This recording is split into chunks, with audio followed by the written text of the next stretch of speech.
Olá jovens, meu nome é Thiago, sejam todos bem-vindos ao canal Ciência Elétrica e nesse vídeo nós vamos estudar um outro método para a análise de circuitos, que é o método das correntes nos ramos. Sem enrolação, pessoal, primeiro deixa eu mostrar para vocês o porquê que é importante estudar esses métodos de análise. Preste atenção nesse circuito aí da figura 1. Você verá que não dá para usar o método da redução e retorno, pois não há componentes para combinar nem em série nem em paralelo. Se você assistiu os vídeos anteriores, da aula 36, 37 e 38, você poderia pensar, bom, eu posso converter essas fontes de tensão em fontes de correntes e simplificar o circuito. O problema de fazer isso é que se na tua análise você precisar de uma parte específica do circuito original, talvez você tenha que manter a configuração original. E para alguns circuitos, pessoal, isso ia demandar de você um trabalho a mais, de ficar convertendo as fontes de tensão em fonte de corrente e depois retornando para a fonte de tensão para conseguir fazer uma análise completa. Além disso, existem alguns circuitos mais complexos que a simples conversão de fontes não vai permitir uma solução simples. O método que nós vamos estudar agora se chama o método das correntes nos ramos, porque nós vamos atribuir algumas correntes nos ramos com sentido arbitrário e levantar um sistema de equações que representa o funcionamento desse circuito em função das correntes de cada um desses ramos, tá? Então, pessoal, para isso que eu mostrei para vocês, eu acho que foi no último vídeo, é a regra de Cramer. Se você ainda não assistiu, tem o link aqui na descrição desse vídeo e também você pode acessar via esse card, caso não tenha assistido ainda, tá? Então, nós vamos utilizar a regra de Cramer para solucionar esses sistemas de equações e encontrar o valor de cada uma dessas correntes e também encontrar o sentido correto delas, tá? Para que você então domine esse assunto de forma ideal, né, é interessante que você faça então a lista de exercícios, que também tem o link na descrição, tá? Baixa lá, treina, testa, né? Tem o simulador que você pode verificar os resultados, mas em todo caso, depois eu vou subir um vídeo com a solução de todos esses exercícios que tem aí na lista, tá? Vamos lá continuar então com o método, passo a passo. Bom, agora eu vou descrever para vocês o passo a passo do método da análise das correntes nos ramos, tá? É só você seguir esses passos de forma sequencial que você provavelmente não vai se perder aí na análise. O passo 1 é associe uma corrente distinta, ou seja, diferente, de sentido arbitrário, a cada ramo do circuito. Ou seja, para cada ramo que você tiver no circuito, você vai anotar aí que vai ter uma corrente nesse ramo. O sentido que você quiser, tá? Uma vez estabelecido esse sentido da corrente, vamos para o passo 2. Indique as polaridades de cada resistor de acordo com o sentido da corrente que você escolheu no passo 1. Ou seja, você estabeleceu um sentido para a corrente num determinado ramo. Essa corrente passou por um resistor? Marca então, de acordo com o sentido dessa corrente, a polaridade da queda de tensão no resistor. Lembrando que aonde a corrente entra vai ser positivo e aonde sai é negativo. O passo 3 é aplicação da lei de Kirchhoff para as tensões em cada malha independente e fechada do circuito. Se a gente olhar aí o circuito da figura 1 novamente, pessoal, observem aí, ele é muito parecido com a configuração de duas janelas mostrada na figura 2A. Tá aí novamente a figura, tá? Temos duas janelas. Isso quer dizer que a lei de Kirchhoff para as tensões será aplicada duas vezes, uma vez para cada janela aí, tá? Para circuitos com 3 janelas, como mostra aí a figura 2B, você irá aplicar a lei de Kirchhoff para as tensões 3 vezes. E assim vai. Quanto mais janelas tiver, mais vezes você vai aplicar a lei de Kirchhoff para as tensões, uma para cada janela. No passo 4, pessoal, aplique a lei de Kirchhoff para as correntes ao número mínimo de nós que incluam todas as correntes nos ramos. O que isso quer dizer, pessoal? Olha ali a primeira configuração da figura 3. Temos duas janelas, então temos um nó em cima e um nó embaixo. Tem 2 nós. Só que você não vai aplicar a lei de Kirchhoff para os 2 nós. Porque apenas usando um desses nós, você já vai estar abordando as 3 correntes existentes, tá? Uma em cada ramo. Assim como na segunda configuração, temos 2 nós também. E olha, é um circuito com 3 janelas, mas nessa configuração aí, temos 2 nós. Então você só precisa de aplicar a lei de Kirchhoff para um deles, né? De forma geral, vai ficar sempre a quantidade de nós total do circuito menos 1. Depois, na terceira configuração, nós temos 4 nós. O nó 1 ali embaixo, o 2, 3 e 4 na sequência ali. Você não precisa de aplicar a lei de Kirchhoff nos 4 nós. Com apenas 3 nós, por exemplo, o nó 2, 3 e 4, você consegue abordar todas as correntes possíveis nesse circuito. Assim como na última configuração, também temos 4 nós e você só precisa escolher 3 deles para aplicar a lei de Kirchhoff para as correntes, tá, pessoal? Lembrando que vídeos específicos de cada uma dessas leis de Kirchhoff estão disponíveis aí no canal, tá? Eu vou deixar também no link da descrição. E o último passo é o quê?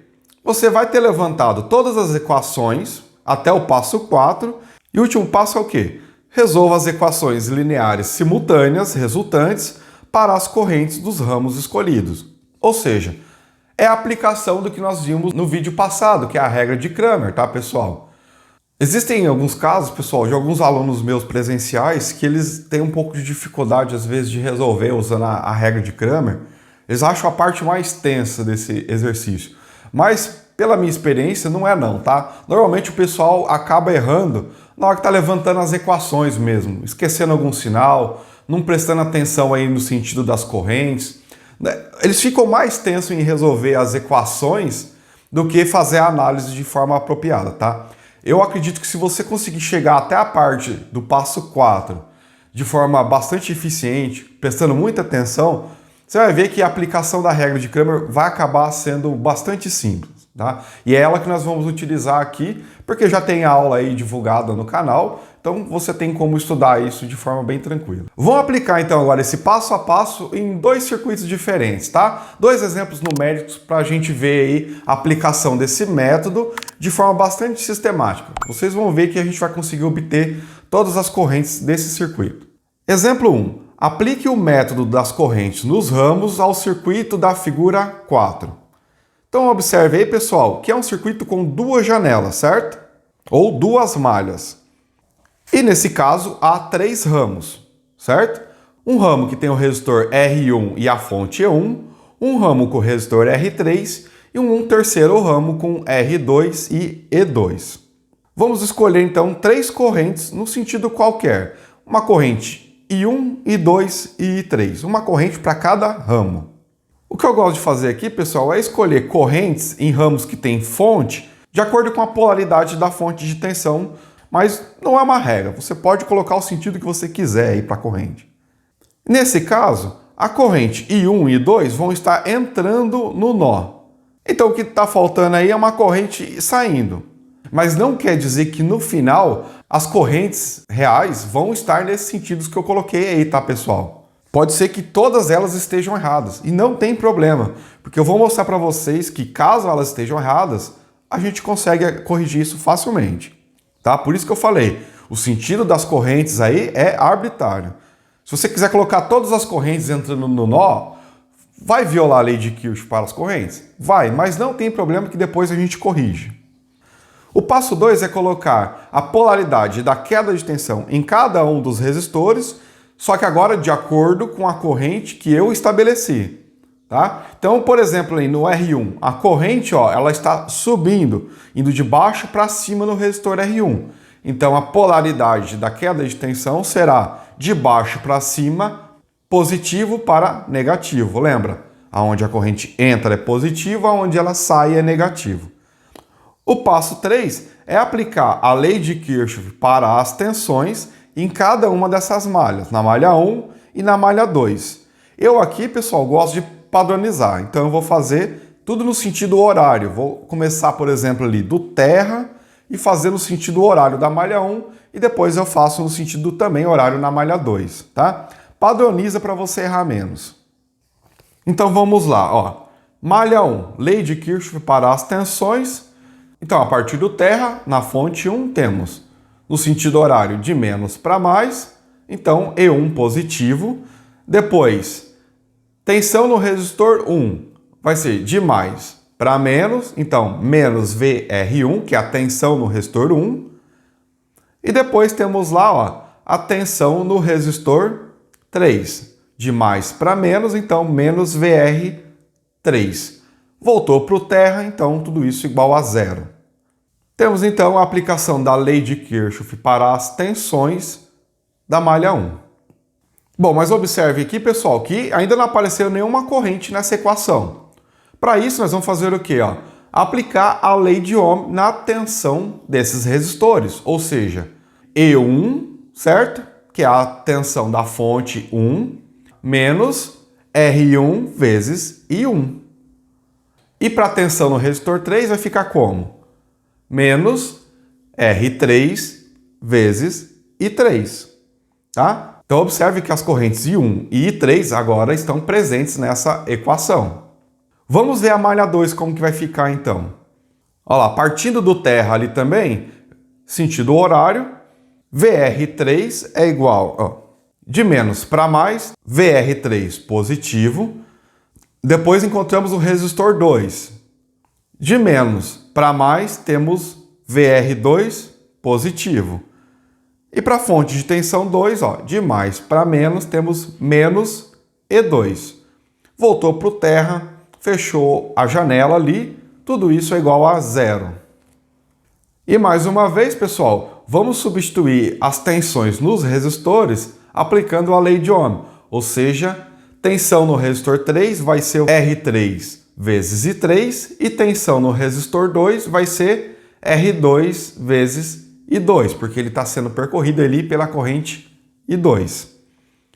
Menos E2, tudo isso igual a zero. Agora, pessoal, o que nós temos aí são as duas malhas, malha 1 e malha 2, equacionadas segundo a lei de Kirchhoff para as tensões para cada uma delas. Mas não podemos esquecer do passo 4, que é o quê? Aplicar a lei de Kirchhoff para as correntes no nó, tá? No caso ali você pode pegar tanto lá em cima como lá embaixo. Temos dois nós desse circuito e aí você pode escolher qualquer um deles. Lembra? Temos dois nós, nós só precisamos de um. Sempre vai ser um nó a menos do que a quantidade disponível no circuito. Está disponível 2, vamos usar apenas um. No caso ali, eu vou pegar o nó lá em cima. I3 é igual a I1 mais I2. Lembra? A somatória das correntes que entram é igual à somatória das correntes que saem. I3 está saindo, I1 e I2 estão entrando. Bom, como nós temos duas malhas, temos duas equações para as tensões dessas malhas. Só que para cada uma dessas malhas, observe que na malha 1, as tensões ali são dependentes das correntes I1 e I3, enquanto na malha 2, as tensões são dependentes das correntes I3 e I2. Então nós temos três correntes diferentes para duas equações. Vamos fazer com que exista apenas duas incógnitas e duas equações, substituindo I3 em cada uma dessas equações. Eu vou pegar o I3, que é igual a I1 mais I2, e substituir no lugar de I3 para a equação da malha 1 e fazer a mesma coisa para a equação da malha 2. E o que nós vamos fazer agora é atribuir os valores. E observem agora que cada uma das equações fica agora apenas dependente da corrente I1 e I2. E1 vale 4 volts, R1 que vale 4 ohms, R3 que vale 8 ohms. Então a equação ficou 4 volts menos 4 ohms vezes I1 menos 8 ohms vezes I1 mais I2 é igual a zero. Agora vamos distribuir aí 8 ohms vezes I1 e 8 ohms vezes I2 e reescrever a equação que fica sendo 4 volts menos 4 ohms vezes I1 menos 8 ohms vezes I1 menos 8 ohms vezes I2 igual a zero. E passando o 4, que é o termo independente dessa equação, vamos passar para o outro lado da igualdade, mudando de sinal, e somando aí os termos dependentes de I1. 4 mais 8 vai dar 12, né? Ambos são negativos, basta somar, e temos menos 12 I1, menos 8 I2, que é igual a menos 4. E agora vamos fazer a mesma coisa para a equação da malha 2. Vamos atribuir os valores aí para R3 vale 8 ohms, R2 vale 2 ohms e E2 vale 12 volts. Vamos multiplicar então aqui, ó, 8 ohms vezes I1 mais 8 ohms vezes I2. Copiando o segundo termo da linha de cima, mais 2 ohms vezes I2 menos 12 volts. No caso aqui temos dois termos dependentes de I2, vamos somar esses dois e passar o menos 12, que é o termo independente, para o outro lado da igualdade. Lembrando que vai mudar o sinal, né? Então no final fica 8 ohms vezes I1 mais 10 ohms vezes I2, que é igual a 12. O que forma aí, pessoal, o nosso sistema de equações com duas equações e duas incógnitas. Observe aí que está I1 debaixo de 1 e 2 debaixo de 2 e os termos independentes estão do outro lado da igualdade, igual nós vimos no vídeo anterior lá sobre a regra de Cramer. Então, na verdade, esse seria a etapa que você vai ter que ter um pouco mais de atenção, né? Da etapa 1 até a etapa 4 aqui do método. O último passo agora é resolver esse sistema de equações, então vamos aplicar aí a regra de Cramer, tá? Primeiro vamos encontrar o determinante da matriz dos coeficientes das equações, né? Ou seja, na linha 1 dessa matriz vão ter menos 12 e menos 8. E na segunda linha, 8 e 10. Vamos fazer a multiplicação cruzada, né? Começando da primeira linha, primeira coluna, menos 12 vezes 10, menos 120. Menos 8 vezes menos 8, menos 64. Menos 120 menos 64, né? Lembrando ali, menos com menos vai dar mais. Então é menos 120 mais 64 vai dar menos 56. Então menos 56 é o determinante da matriz dos coeficientes aí desse sistema de equações. Agora vamos montar a matriz D1, que vai ser o quê? Aplicação dos termos independentes do sistema de equações na coluna 1, substituindo ali, então, os coeficientes de I1, certo? Então, a matriz vai ficar a primeira linha, menos 4, menos 8, e a segunda linha, 12 e 10. E vamos lá, então. Calculando o determinante, temos menos 4 vezes 10, menos 40, menos 12 vezes menos 8 vai dar menos 96. Menos 40. Temos ali menos com menos dá mais, 96, né? Menos 40 mais 96 vai dar 56. E agora a gente vai calcular o determinante da matriz D2. Então, a matriz D2 é formada por quem? Pega ali novamente os termos independentes e substitui aí na segunda coluna, ou seja, no lugar dos coeficientes de I2. Então, temos a primeira linha formada por menos 12, menos 4, 8 e 12. Calculando o determinante, menos 12 vezes 12 dá menos 144, menos 8 vezes menos 4, menos 32. Lembrando que menos com menos ele vai dar mais, fica mais 32, né? Menos 144 mais 32 vai dar menos 112. Então, agora que nós calculamos o determinante dessas três matrizes, podemos calcular as correntes I1 e I2. Para I1, nós temos D1 dividido por D, ou seja, 56 dividido por menos 56, que resulta em menos 1 ampere. Para aquele sentido que nós escolhemos, vale menos 1 ampere. E o que quer dizer esse menos 1 ampere? Significa que o sentido que nós adotamos lá para I1 está invertido. Então basta inverter. Observem ali no circuito, pessoal, ó. Invertendo o sentido da corrente I1, vamos ter aí 1 ampere no sentido agora anti-horário para I1. Ou seja, I1 agora está saindo do nó. Esse é o sentido correto. Para I2, temos D2 dividido por D. Menos 112 dividido por menos 56 dá 2 amperes. Como o resultado deu positivo, significa que o sentido arbitrário que escolhemos para I2 está correto. Não precisa mexer. Ele está, sim, entrando no nó. E agora, lembra daquela lei de Kirchhoff que nós aplicamos lá anteriormente? I3 é igual a I1 mais I2? Aplique aqui, pessoal. Então, os valores de I1 e I2, de acordo com o que você calculou ali, ó. I1, nós calculamos que era menos 1, então mantém aqui, ó, menos 1. Mais I2, que vale 2 amperes, menos 1 mais 2 é igual a 1. Ou seja, I3 vale 1. 1 positivo, então o sentido arbitrário que estabelecemos para I3 está correto, tá? Saindo do nó. Bom, e agora, como temos todas as correntes do circuito, se a gente quiser calcular aí a tensão de cada resistor, fica fácil, basta aplicar a lei de Ohm. É um pouquinho trabalhoso, mas no final você vai chegar no resultado correto. Bom, pessoal, agora nós vamos fazer um exemplo com um circuito um pouquinho mais trabalhoso, tá? Aproveita aí, pessoal, já faça sua inscrição no canal aí, caso não seja inscrito, né?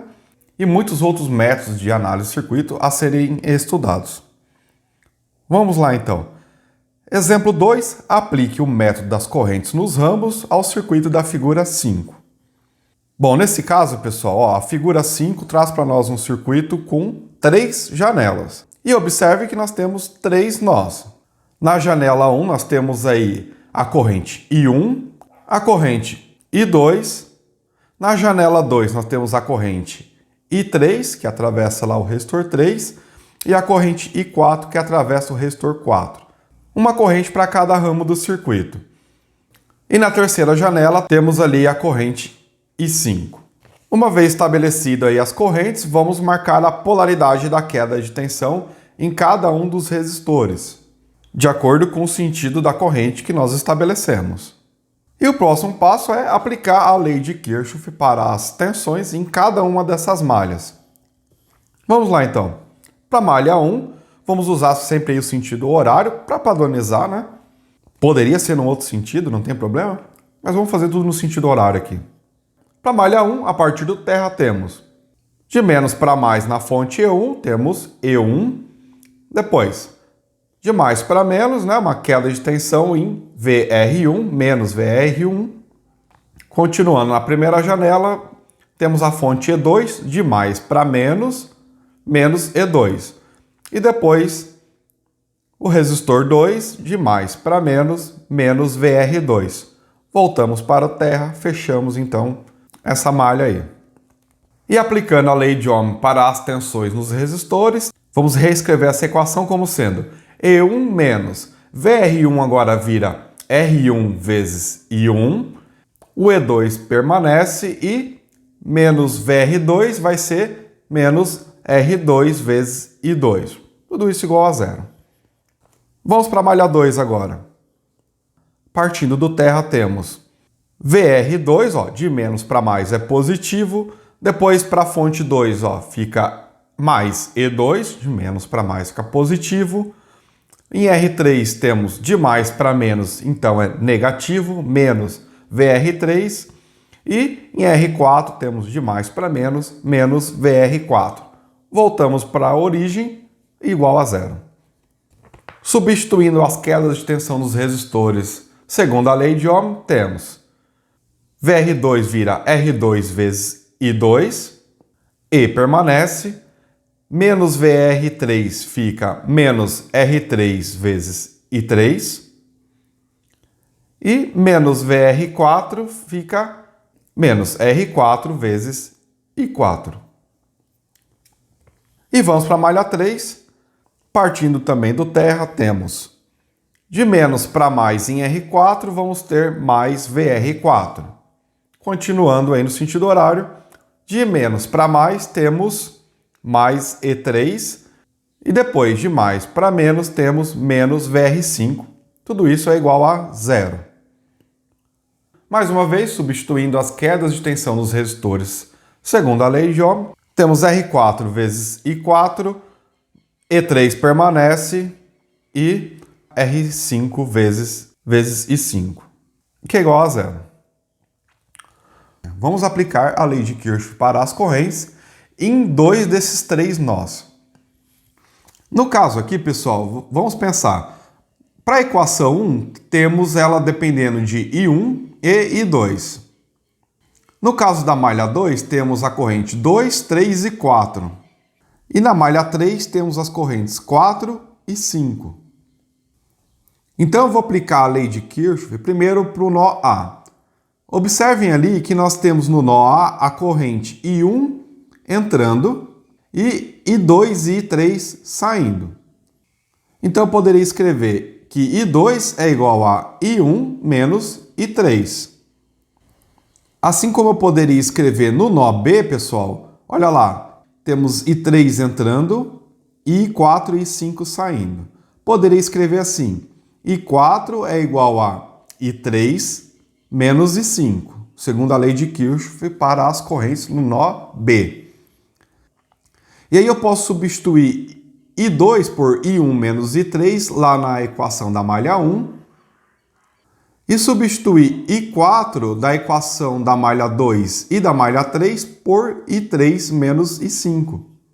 E aí então nós vamos ver aí que para a malha 1, agora ela vai ficar dependente apenas de I1 e I3. Na malha 2, vamos ficar dependente de I1, I3 e I5. E na malha 3, vamos ficar dependentes de I3 e I5. Tá? Então, nas 3 malhas, vão ter no máximo aí 3 incógnitas. Para a gente ter no final aí 3 equações e 3 incógnitas, né? Mas você poderia fazer um outro arranjo aqui para as leis de Kirchhoff e substituir nas equações, tá? Desde que no final você tenha 3 equações e 3 incógnitas, você tem algumas possibilidades aí de arranjo. Então, a equação da malha 1 podemos reescrever como sendo E1 menos R1 vezes I1 menos E2 menos R2 vezes I1 menos I3. Lembra? Ó, no lugar de I2 temos I1 menos I3. Substituindo os valores aqui, teremos 4 volts menos 2 ohms vezes I1 menos 8 volts menos 2 ohms que multiplica I1 menos I3, tudo isso igual a zero. Então podemos reescrever essa equação como sendo, fazendo a soma ali de 4 volts com menos 8 volts, temos menos 4 volts menos 2 ohms vezes I1, fazendo aquela multiplicação ali temos menos 2 vezes I1 mais 2 ohms vezes I3, né? Menos com menos dá mais, então fica positivo ali. Tudo isso igual a zero, passando o menos 4 para o outro lado da igualdade, porque ele é um termo independente, e somando os termos dependentes de I1, obtemos menos 2 com menos 2 dá menos 4 I1, mais 2 I3 é igual a 4 volts.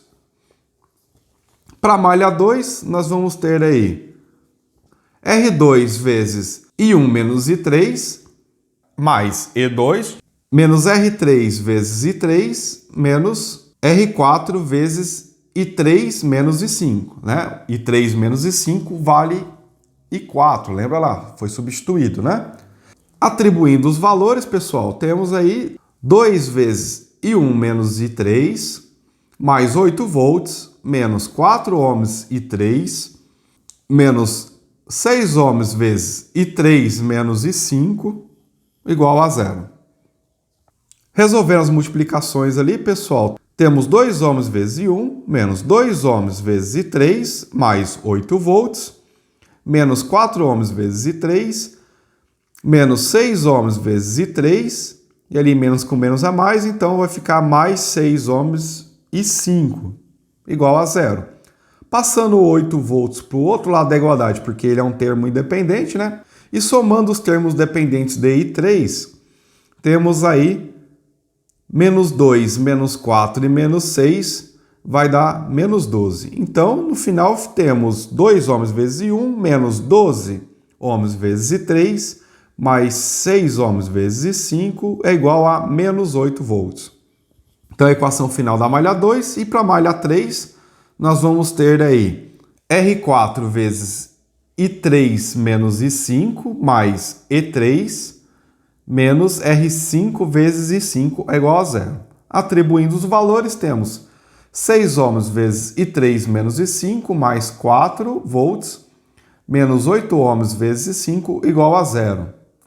Multiplicando ali o primeiro termo e resulta 6 ohms vezes I3 menos 6 ohms vezes I5 mais 4 volts menos 8 ohms vezes I5 igual a zero. Passando o 4 para o outro lado da igualdade e somando os termos dependentes de I5, menos 6 e menos 8, resulta em 6 vezes I3 menos 14 vezes I5, que é igual a menos 4 volts. Temos aí então as três equações que representam as tensões nesse circuito. Basta então nós resolvermos esse sistema de equações, né? São 3 equações e 3 incógnitas. Então vamos ali formar a matriz dos coeficientes, né? Que nós temos aí então, primeira linha, menos 4, 2 e 0. Segunda linha, 2, menos 12 e 6. E terceira linha, 0, 6 e menos 14. Lembrando que a gente repete as duas primeiras colunas à direita dessa matriz, né? Para que seja possível aí realizar a multiplicação cruzada de todos os termos. Vamos lá então calcular o determinante dessa matriz, como sendo aí, partindo da primeira linha, primeira coluna, menos 4 vezes menos 12 vezes menos 14 vai dar menos 672. Partindo da segunda coluna, temos um zero, então vai dar zero. Na terceira coluna também temos um zero na multiplicação, também resulta em zero. Vamos então agora na última linha de baixo para cima, da esquerda para a direita também.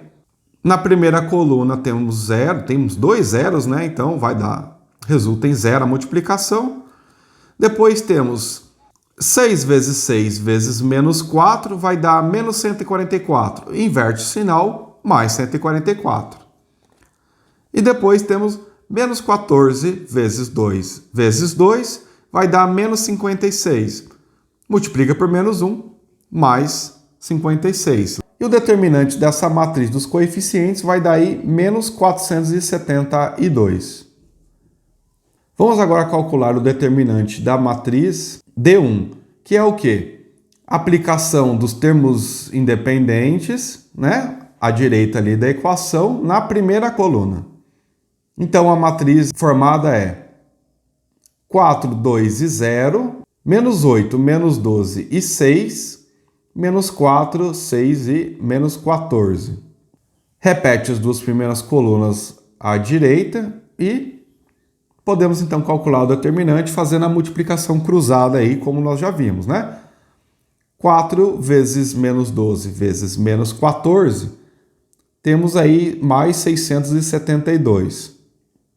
2 vezes 6 vezes menos 4, menos 48. Na terceira coluna tem o zero, então resulta em zero. Agora, de baixo para cima, da esquerda para a direita, começando a primeira coluna, o terceiro número é zero, então resulta também em zero. Pula para o próximo. 6 vezes 6 vezes 4 vai dar 144.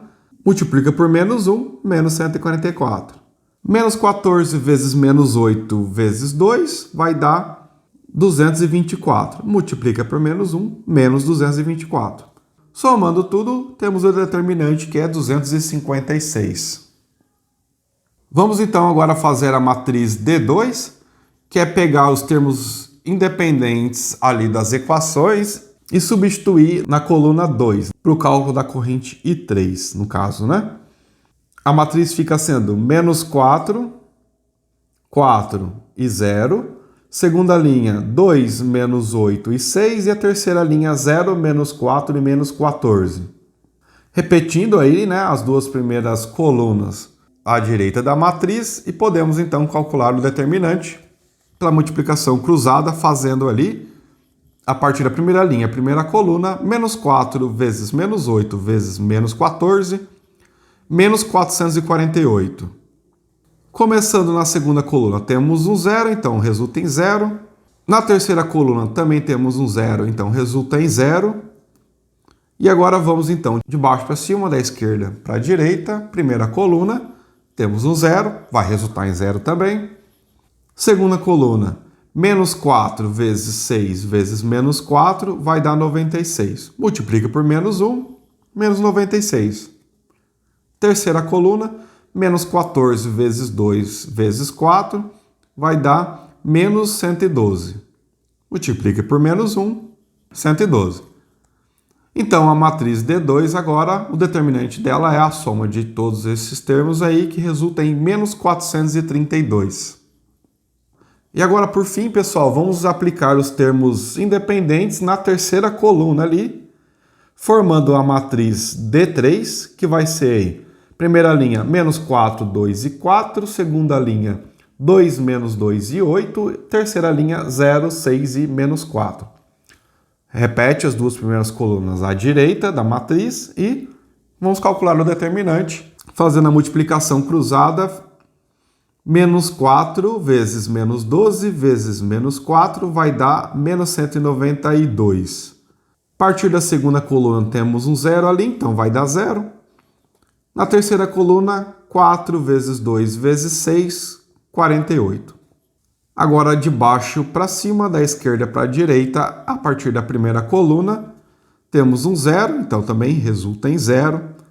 Na segunda coluna, temos 6 vezes menos 8 vezes menos 4, vai dar 192. Multiplica por menos 1, menos 192.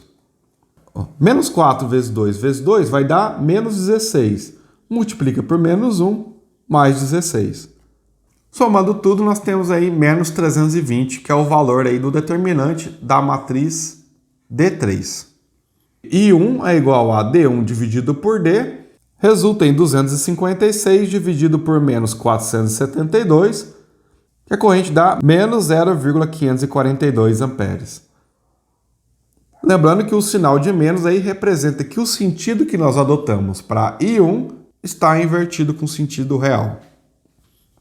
Podemos então calcular a corrente I3, que é o determinante da matriz 2 dividido pelo determinante da matriz D, que resulta em menos 432 dividido por menos 472 é igual a 0,915 amperes. Como deu positivo, significa que a corrente I3 tem o sentido correto. Calculando I5 como sendo D3 dividido por D, resulta em, então, 0,678 amperes. O resultado deu positivo, isso significa, então, que o sentido que nós adotamos para I5 está correto. Então, nós temos aí os valores calculados já para I1, I3 e I5. Agora falta calcular quem? O I2 e o I4. Bom, as equações para determinar esses valores segundo a lei de Kirchhoff, nós já fizemos lá no início do exemplo, né? Temos aqui então I2 é igual a I1 menos I3, então I2 é igual a menos 0,542 menos I3 que vale 0,915. I2 vale aí menos 1,457 amperes. E para I4 nós temos que ele é igual a I3 menos I5, 0,915 menos 0,678 resulta em 0,237 ampere ou 237 miliampere. Note aí, pessoal, que os valores que deram negativo significa que o sentido que nós escolhemos para as correntes estão invertidos. Então você corrija lá então o sentido da corrente. E você também vai ter a adequação depois aí da polaridade das quedas de tensão desses resistores que são percorridos por essas correntes, tá? Observe ali então na figura 5 corrigido o sentido das correntes, né? I1 na verdade está saindo do nó A e não entrando. E I2 estará entrando no nó A e não saindo. Bom, e agora como temos todas as correntes do circuito, se a gente quiser calcular aí a tensão de cada resistor, fica fácil, basta aplicar a lei de Ohm. É um pouquinho trabalhoso, mas no final você vai chegar no resultado correto. Bom, pessoal, então tá aí mais um método para você calcular aí as correntes de um determinado circuito, né? Utilizando o método das correntes nos ramos. né? Não é um método muito fácil, tá? Mas também não é algo de outro mundo não, tá? Basta seguir os passos de forma sequencial aí que você não vai errar. Preste muita atenção quando estiver levantando as equações aí, tá, pessoal? Qualquer errinho de sinal ali depois vai resultar em erro no valor das correntes no final, tá? Espero que esse vídeo tenha sido útil para vocês, né? Deixe seu like caso tenha gostado e um comentário se acharam difícil, acharam fácil, né? Acharam muito trabalhoso esse método de resolução aí, né? Verifique se você está inscrito no canal. Forte abraço e até logo.